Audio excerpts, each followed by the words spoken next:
So I love coming to this mine because you've got arches through arches. It's actually probably the worst day ever to come here and make a video because there's no sun.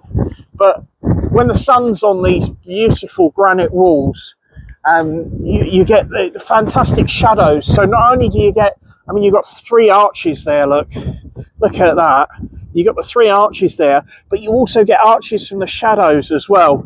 And trust me, this is the most beautiful place to come. It really is. I'm just looking down here. You see there's a lot of membrane here that's worn away. This site was remediated with European money back in the early 2000s. And it doesn't look as if it's had very much work done to it since.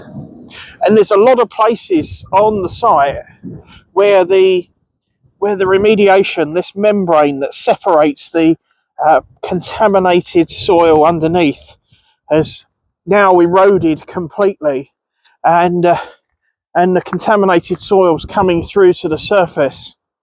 And the whole idea about this place when they remediated it was just to separate the contaminated material at the base from the clean imported granite stone that they put on the top.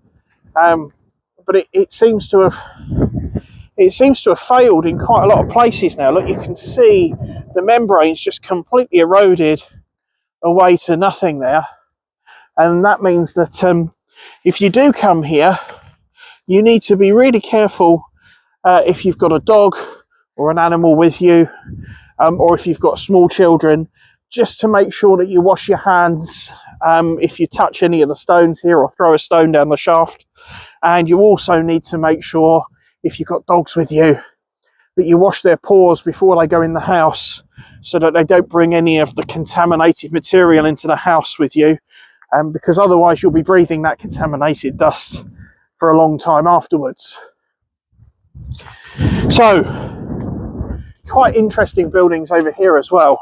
Do you remember I said that this was quite a modern mine to a certain extent?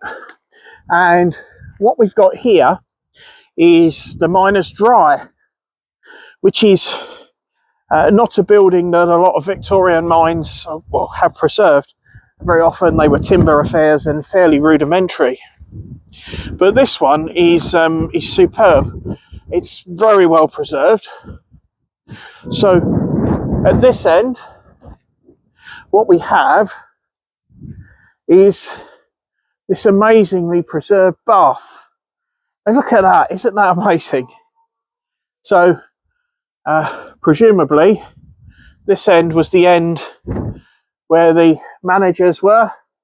And look, there looks like individual shower rooms or changing rooms here as well for the people in charge. There's a big hole in the floor here. Now, I'm not sure what this big hole in the floor is, but I suspect that that there was a lot of underground pipe work here to supply the building. I don't really want to go into that big hole in the ground in case it's a piece of the mine that's collapsed, because you do get that, and that's exactly what it would look like. But I suspect that's just where underground pipe work would have run. And again, look, more arches here, arches through arches. It's absolutely superb. Let's have another quick look at that bath as we go back. Look, could you imagine? That would have been the height of luxury 100 years ago, wouldn't it? Although you'd have worked hard to get the opportunity to go in it, that's for sure. And this is the dry where the ordinary men would have got changed. The miners, and there's a much bigger bath area over here, and it's heavily overgrown there. Again, this whole area has not really been maintained for about 15-20 years now, and it's absolutely sad to see it like this, because this was beautifully preserved 15-20 years ago. But the building's been allowed to grow up with ivy, and that's going to be eating in at the pointing and damaging the building. This is a World Heritage Site here, and it's ever so sad that that the local authority allow it to to decay like this.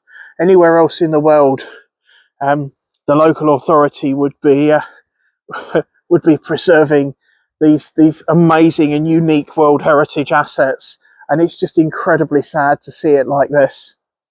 Now, this part of the building, look, had a separate building within it, so I suspect that this is where the showers and the other bits were that the miners used on a regular basis, and the wet area, so to speak. Again, it's incredibly badly maintained, and I'm almost embarrassed to show it to you, but this is an etching of the mine here, and this is the steam railway that supplied the mine.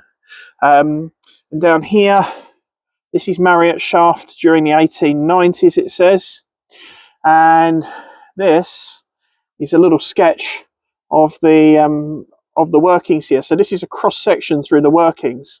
So the black and dotted line is the boundary between what we call the killus, the mudstones, and the granite.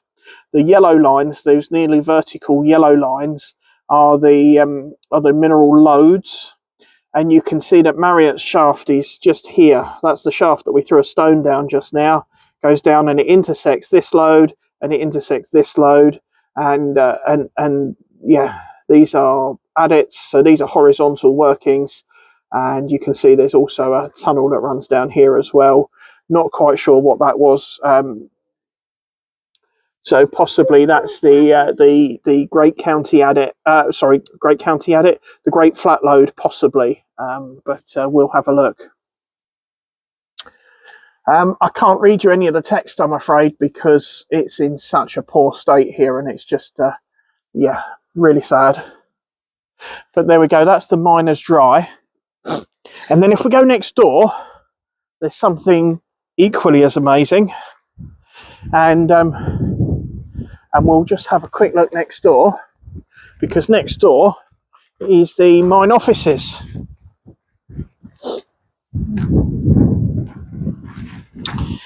And this site is, again, you just get to have a look in here.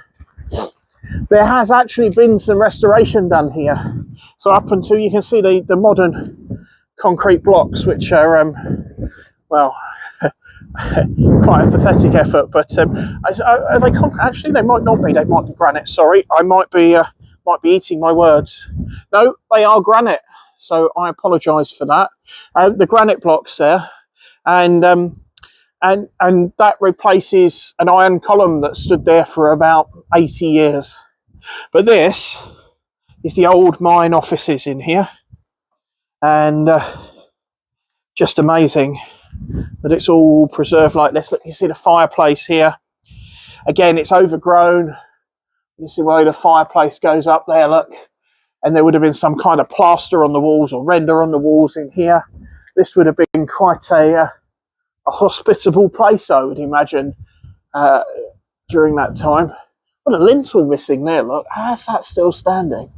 That's amazing that that's even still standing. But yes, this would have been a very popular place to be. You see some more chimneys going up there, look. This would have obviously been a nice warm place to be. Perhaps this is where you'd come to sign in the morning. Perhaps this is where you'd come to collect your salary at the end of the week, and for all the hard work that you've been doing.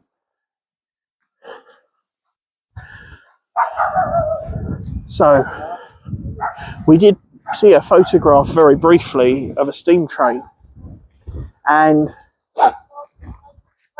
this is the route of the old mineral tramway.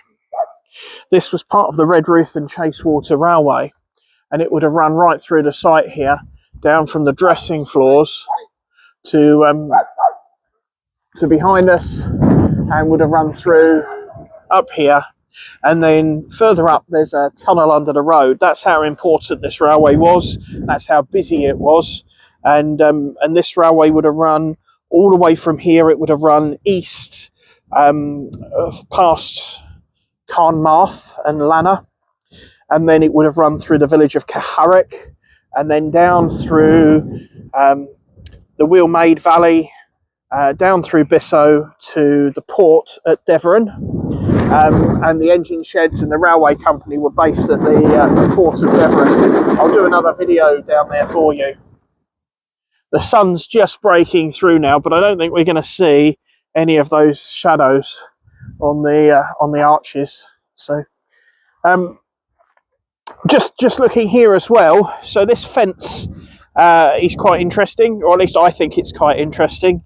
If you have a look at this fence, you can see that this is made up of the old wire or cable that would have hauled the ore and the men up the shaft.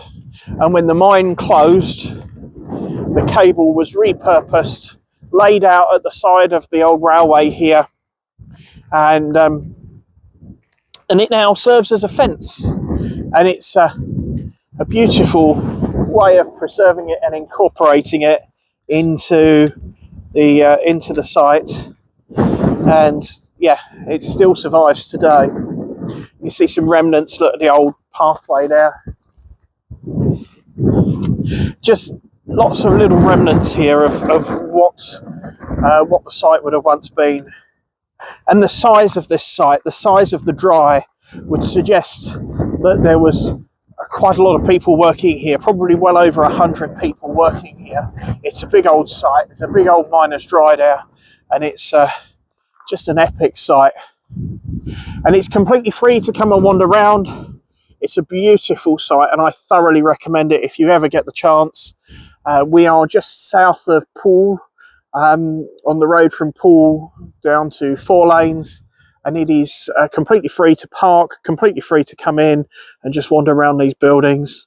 All I say is that obviously the site hasn't been maintained properly for a long time now, so just be careful picking up any contamination on your shoes and walking it home. Just make sure that you wash your paws of your animals and keep an eye on your kids where they're going as well. But there you go.